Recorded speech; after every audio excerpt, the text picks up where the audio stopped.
Today on The State of Us, get your dream job in 2022, and relationships might actually thrive in tough times.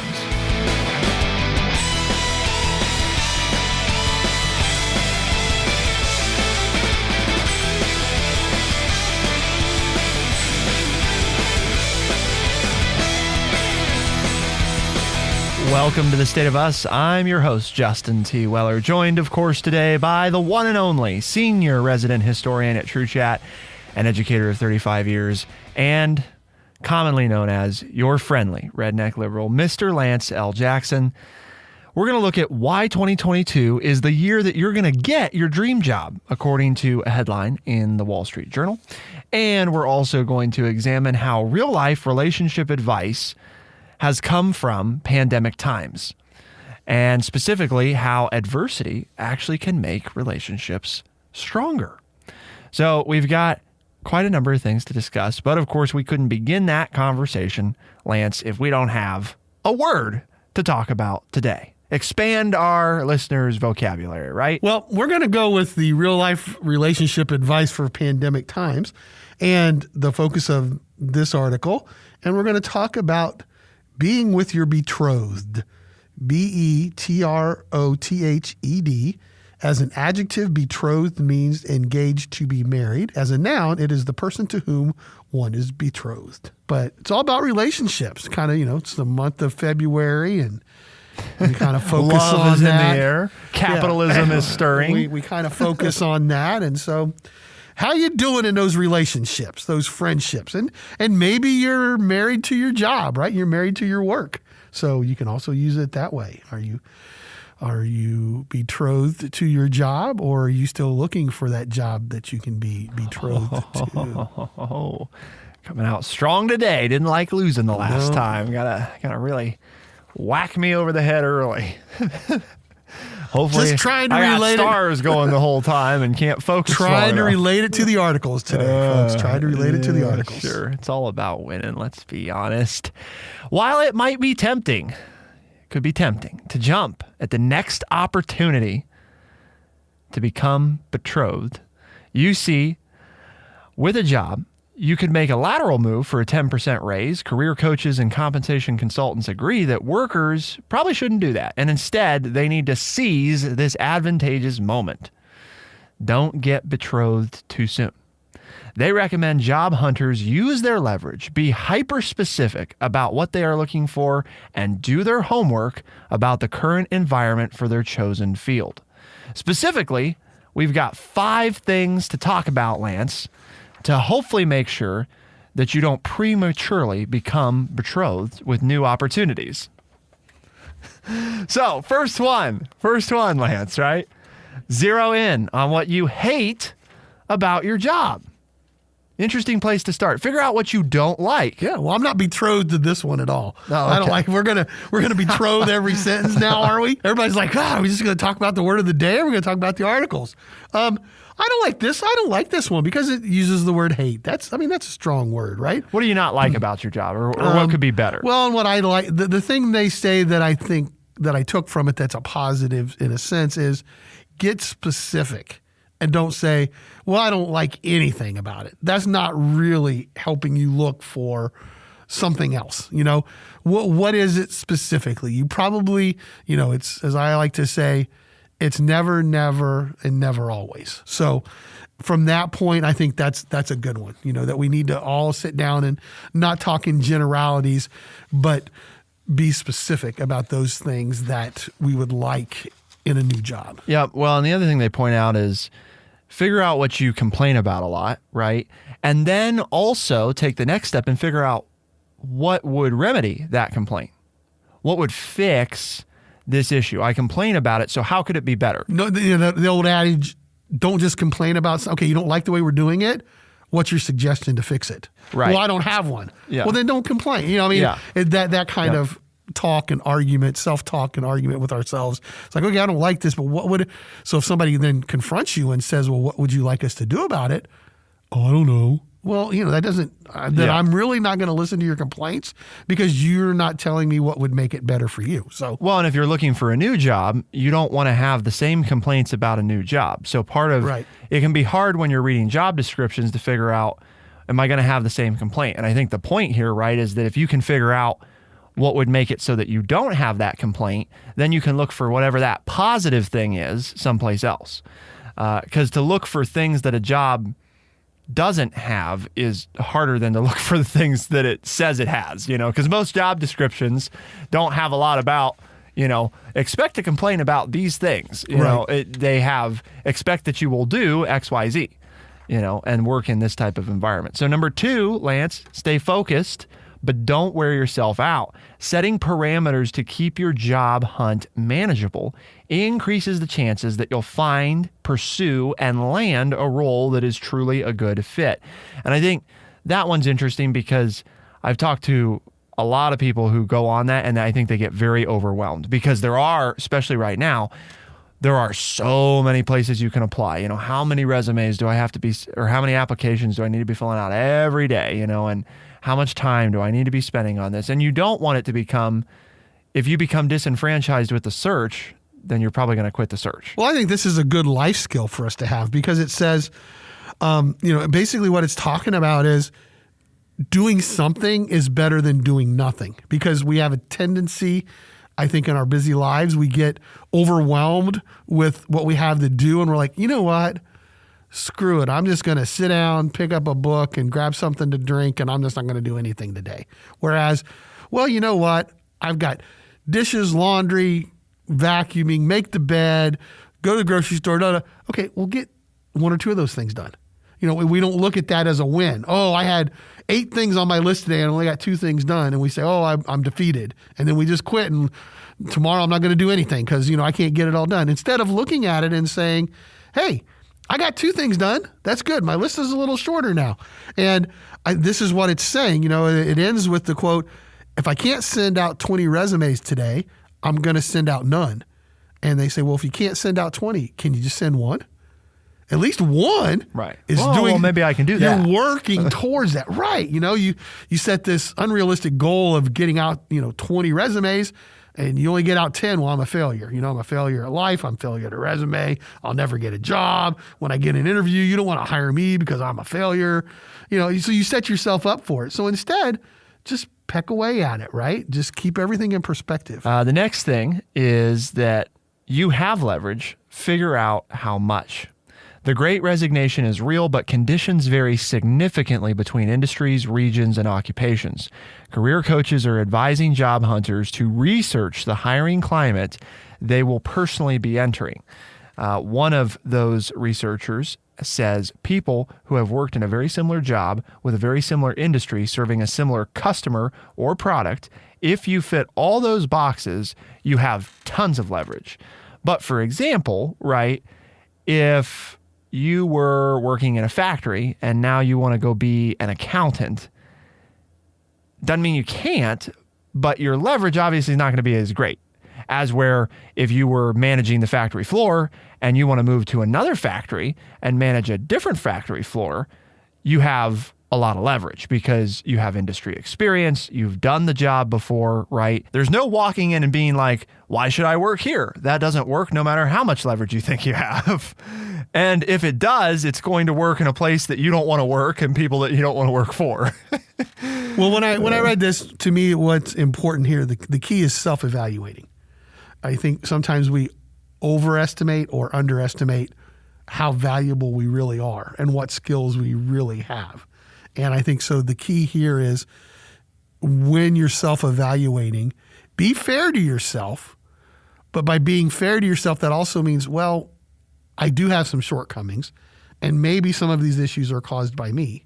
And maybe some parts of this job I need to work on to be better. But at the same time, don't sell yourself short. And that is, no, I do get along with people pretty well, and I do work hard, and I'm willing to put in extra work and extra time. And so, you have to balance that because again, people are like, oh, I deserve that raise. I deserve a good job because I'm this. And I'm like, No, you work about 45 minutes out of every hour, and you're the first one to go on lunch break, and you're the last one to get back, and you're standing at the time clock 5 minutes before it's time to leave. You're not really being true to who you are. Yes, you work really hard when you work, but the rest of us have a bigger output than you because we work not maybe as hard, but we're steadier, So I think that you just have to be careful here, and I think this is a self-evaluation piece, when you're trying to figure out what you do have to offer a new company. Well, and it helps you be realistic, obviously, too, about if I am going to get a new job, am I staying, this builds on some of the other earlier points, right, of what don't you like about your job? Because if you don't like certain things that are inherent to the industry, then it's important to know, well, I'm probably switching industries. And if I'm doing that, I have less leverage, right? Doesn't mean I don't have any leverage, but it does mean understanding that it's going to be harder, right? So maybe, for example, instead of sending one resume, you need to send two.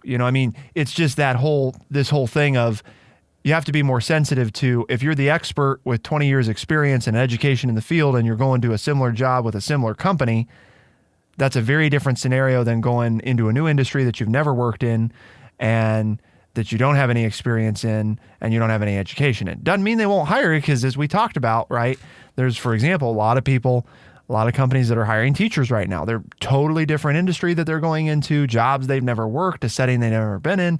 It's not that it can't happen.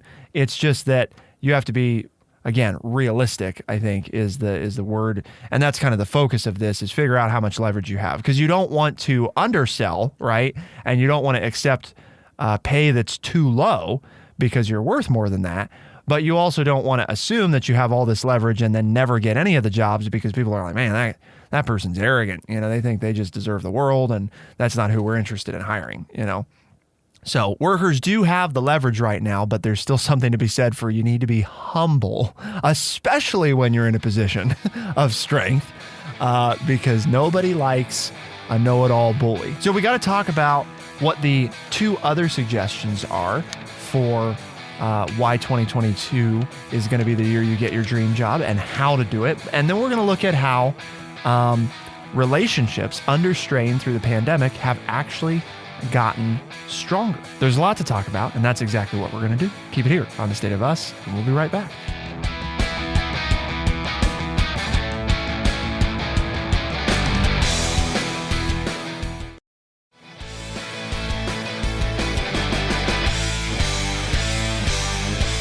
We're missing something on the list, Lance, I think.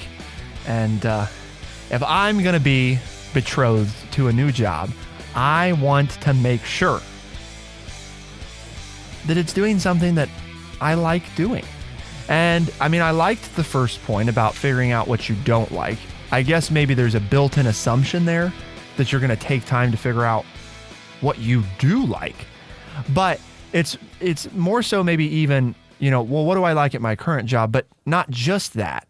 I would go beyond that and say, well, what do you enjoy spending time on?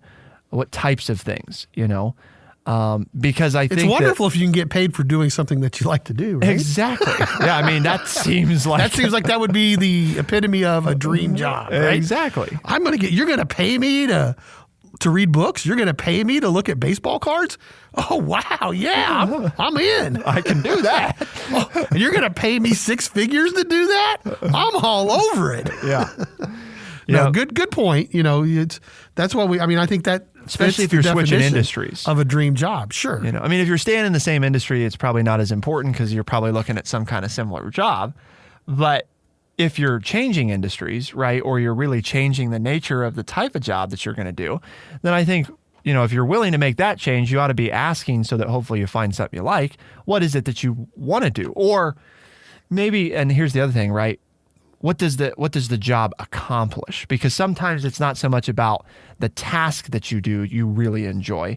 It's about the product or the service that you create as a result that you enjoy. The next one, no surprise to folks, shouldn't be anyway. Number 4, Lance, connection. Those connections, they matter. They matter. Even in a hot hiring market, jobs are still found more frequently through networking than submitting dozens of applications, career coaches, recruiters, and human resource executives say. Well, and I've talked to people and they say, well, that's not fair. And just because you know somebody, you get a job, or because you worked with so-and-so, you can help me get a job. I mean, I should just be able to walk in off the street and do this, blah, blah. Okay, whether you like it or not, the article points out, this is the way it is. You need to set a good example and make a good impression on them, because you never know when you could walk through that door and there that person is that you saw at lunch or in the grocery store or whatever, and they saw you be nice or do something nice, or you did something nice for them, and it's like, oh, wow, okay. I mean, that's part of networking as well. We're working with young people all the time. They're saying, well, I can't work there. These people don't like me. Or, well, I work for that person at another job and they don't think I work very hard or whatever. Okay, there you go. You're cutting off your nose to spite your face. And you're like, well, that's not fair. I've changed now. Okay, but people remember those kinds of things.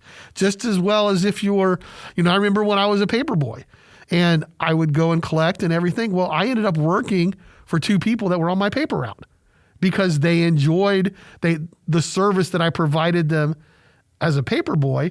And so they stopped me and, asked me, would you like to work at my company and do this? Because it's not all bad, right? I mean, there is, as people, connections matter to us, all of us, in different ways, some more than others, but they're an important component of life. It's how we live. It's how we operate.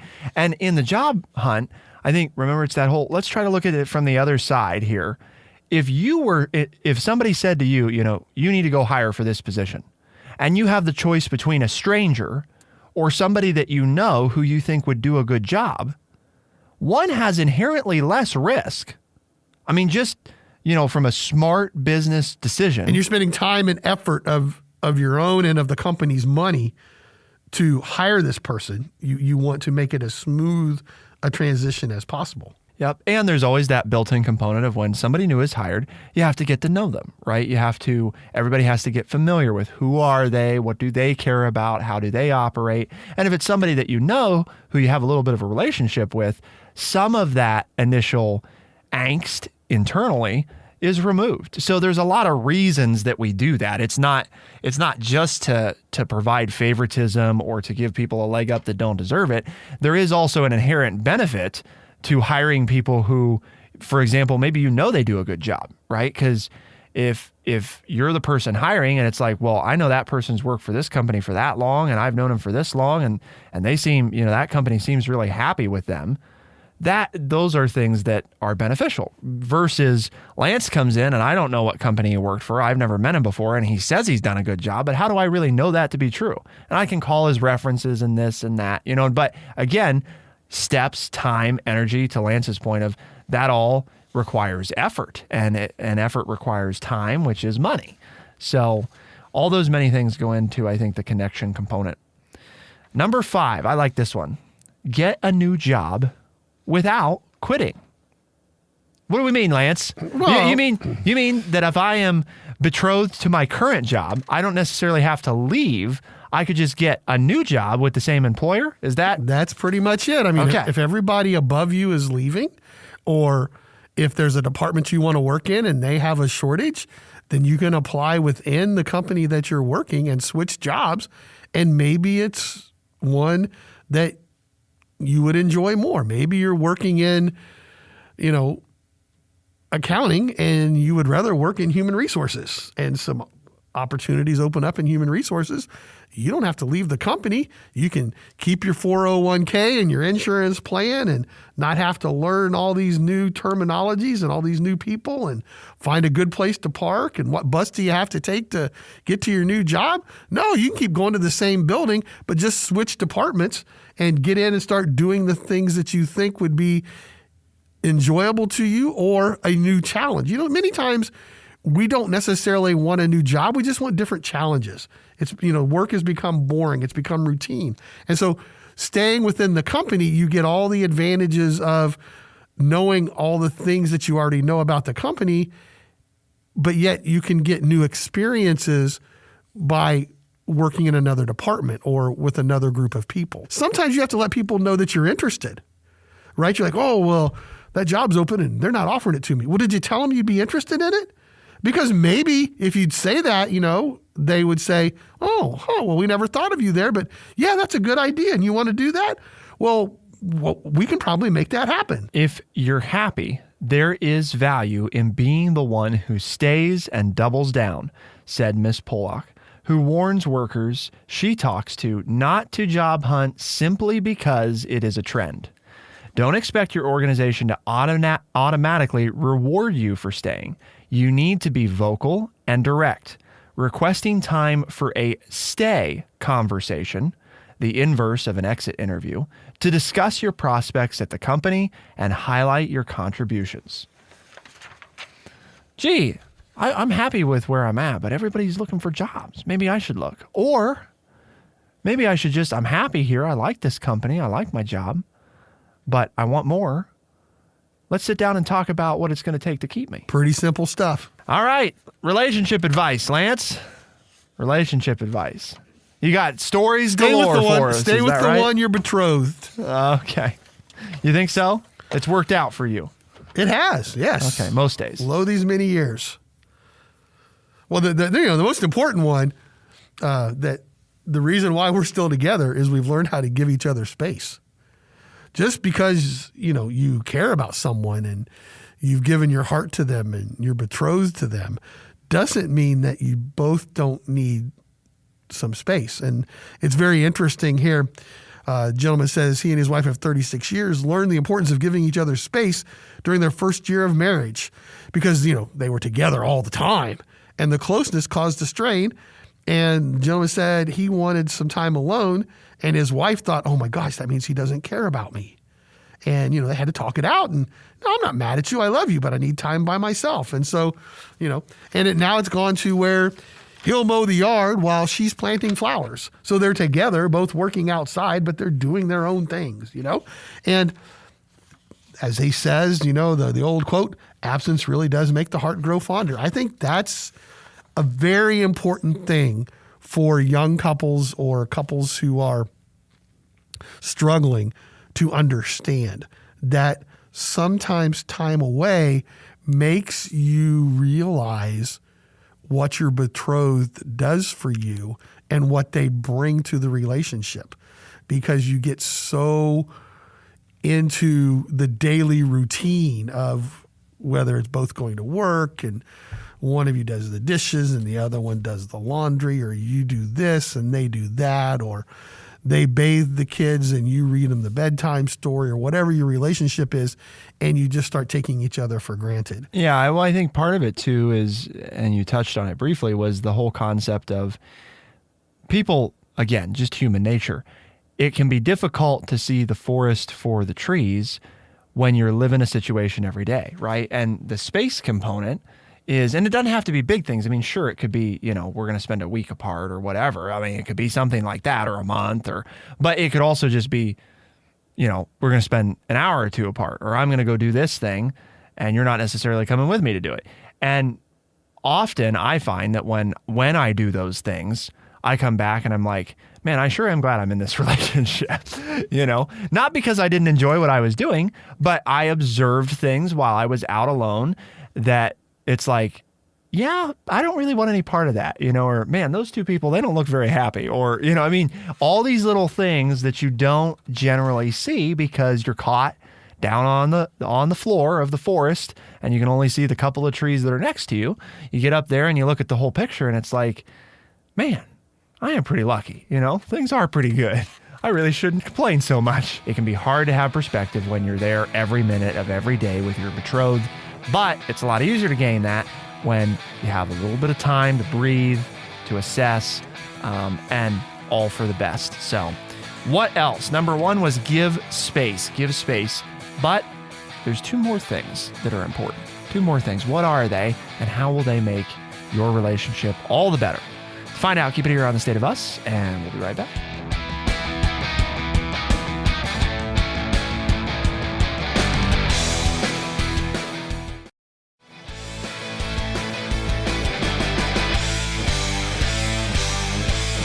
According to recent research from the Kinsey Institute at Indiana University, 74% of betrothed couples surveyed felt the pandemic strengthened their marriage, and 82% of the betrothed said it made them feel more committed.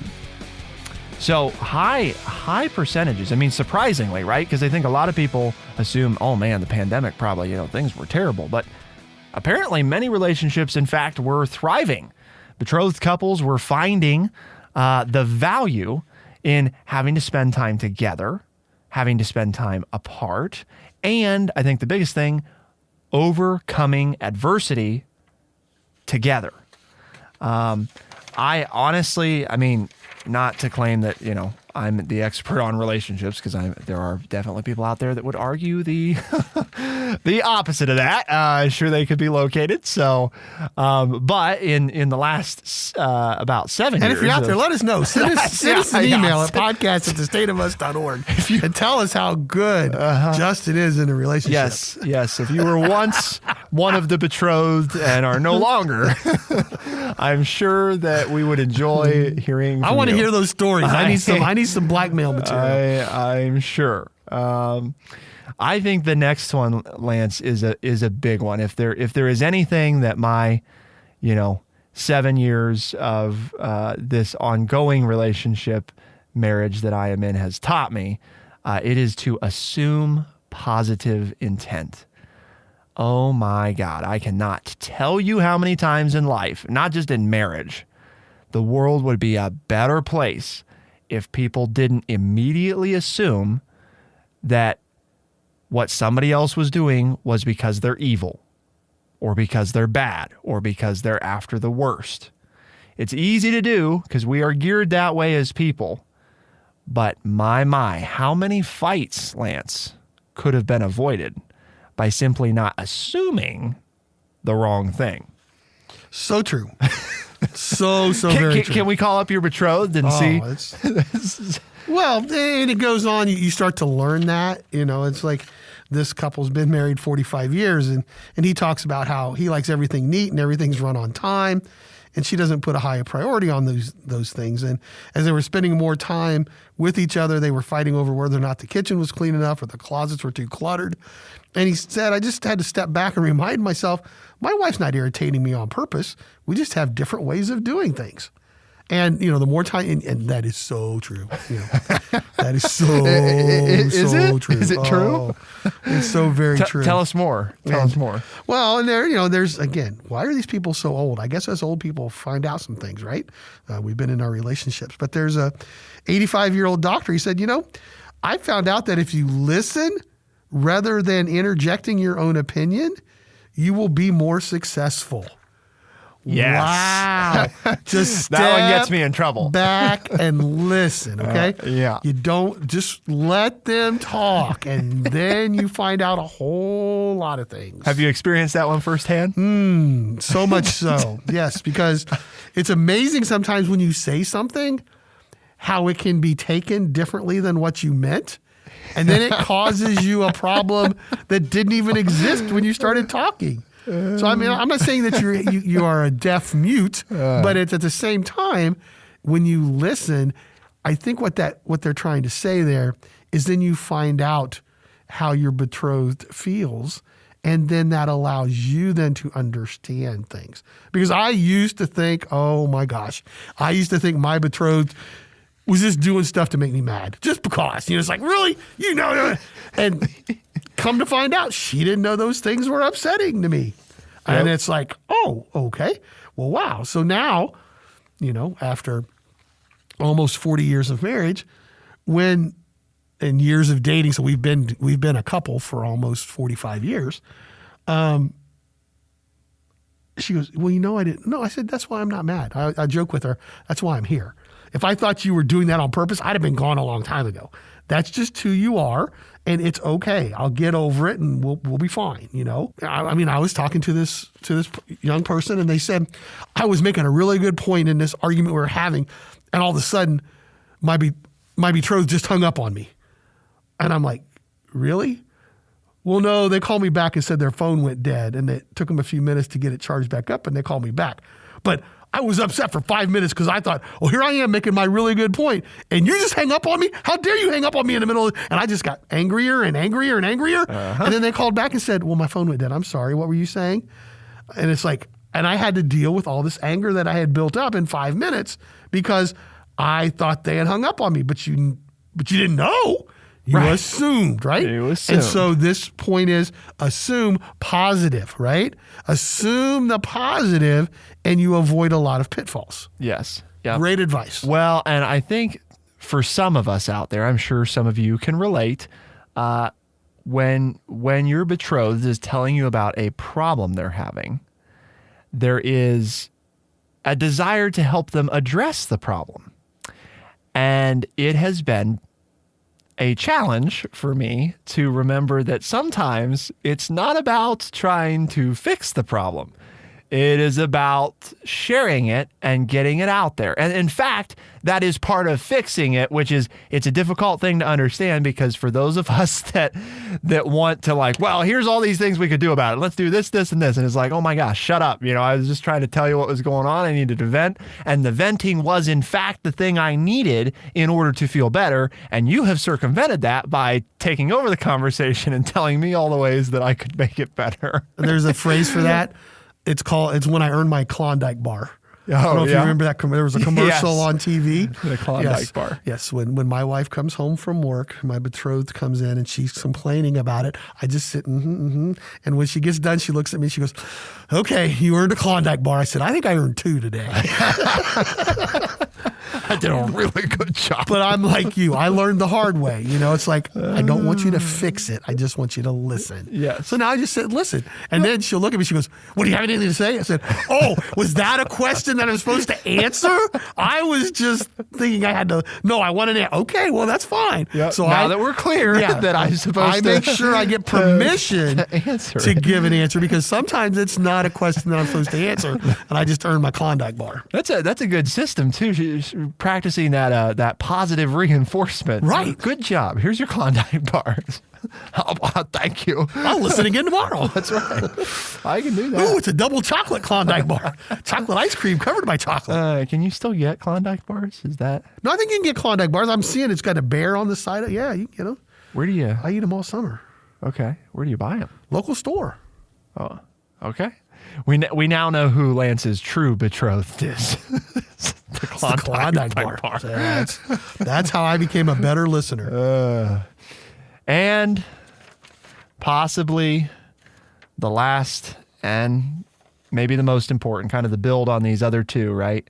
So we had, just as a reminder, we had give space, assume positive intent, and last but definitely not least, make time to be positive. Huh. You mean positive seems to be the key word here. You think we like to spend time with people who are positive? Yeah, I think that's kind of what I'm getting here. The theme is I like to be around people who are positive. If you're a negative person, I don't like to be around you. Wow. I mean, honestly, folks, quit being facetious here or sarcastic. Think about that, right? It's that age-old question. You have that glass of water and it's filled halfway. Is the glass half empty or is it the glass half full? Correct answer is yes. But which type of person would you rather be? The person who sees the glass half full or the person who sees the glass half empty? Who would you want to be betrothed to? Well, we all want to be around positive people. Positive people make us feel better. Negative people bring us down. Are you the negative person in your relationship? If you are, change it and try to become more positive and do things in a more positive way and create a more positive environment, and you would be amazed at how your betrothed would return the favor. And positive doesn't have to be, I think this is important too, it doesn't have to be a false veil over difficulty either, because I think some people mistakenly assume that that's what it is. But part of, I think, what the article is highlighting is making time to be positive. What does that mean? Well, for me, I think of in my relationship, that means going on walks together. Why? Because we leave our phones behind. The world is away. We walk, we talk, we get any struggles out. We share that stuff. We're getting the air, right? And then we come back and it's like, oh man, I feel so much better now, right? I mean, everything is better now. I've been out in nature, outside. I shared anything that was on my mind. And that was a positive experience, right? So it doesn't just have to be, well, I'm going to just pretend to be happy, Sometimes that is what it is, but it can also be do things together that are positive things, right? That lead to a result that everybody is happy with. And I think that's important too. Very much so. Or in Lance's case, outside mowing and somebody else, your betrothed, doing an activity of theirs, and everybody feel good that, we've made progress today on keeping our home the way we want it to be. And, all of those are all those types of things, right? But but I like to build a fire, in the fire pit. And so you sit around and I make her come outside and I do. I have to, encourage her, come on outside. It's all right. Turn the TV off, put your phone down, and we just sit around the fire. And then it's like, it changes the whole mood of the evening and of her personally, because all of a sudden she's away from all the stressors and it's just relaxing. And she becomes the person that I fell in love with in the beginning, because we get so worked up about work and about other relationships, we forget what we have and what brought us together in the first place. And to your point, sometimes you just need to get away from everything else together to understand, oh yeah, this is why we became a couple in the first place. Speaking of why we're doing things, Lance, why are we doing this thing, The State of Us? Well, because we have a mission, and our mission is to educate people by providing honest, open, and respectful conversations. And let's face it, if everybody was more positive and if everybody got along with each other better, we could solve a lot of the problems in the world. So whereas we usually talk about, climate change and politics, but this is important.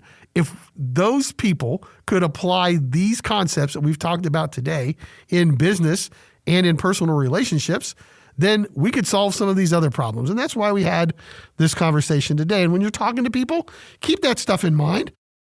And if they say, you're a much more positive person these days, say, well, yes, I was listening to this show. And they go, well, what's that? And tell them, well, it's called The State of Us. And you can find them on Spotify, Overcast, Stitcher, Apple Podcast, and everywhere podcasts are found. The State of Us can be heard Tuesdays and Thursdays, first thing in the morning as a podcast, and on the weekends on radio stations across the country. Today, I believe I tried to keep score, but honestly, it got pretty complicated. The synopsis, I would say, post-game commentary, is that it was a vigorous competition. There was a lot. Lance pulled away early, really came out swinging hard, and then Justin brought it through in the second half, and in the third period, it was just a hot mess, and nobody's really sure what all took place. There was a lot of offense today. It's usually not. That's right. It's usually a defensive struggle. Yeah, but there was a lot of offense today. There was a lot of offense, so much so that everybody's eyes glazed over. So, for The State of Us on True Chat in Urbana, Ohio, I'm Justin T. Weller. I'm Lance Jackson. Special thanks to our producer Bradley Butch, and thank you all, our audience, for tuning in. We'll see you next time. Be the change.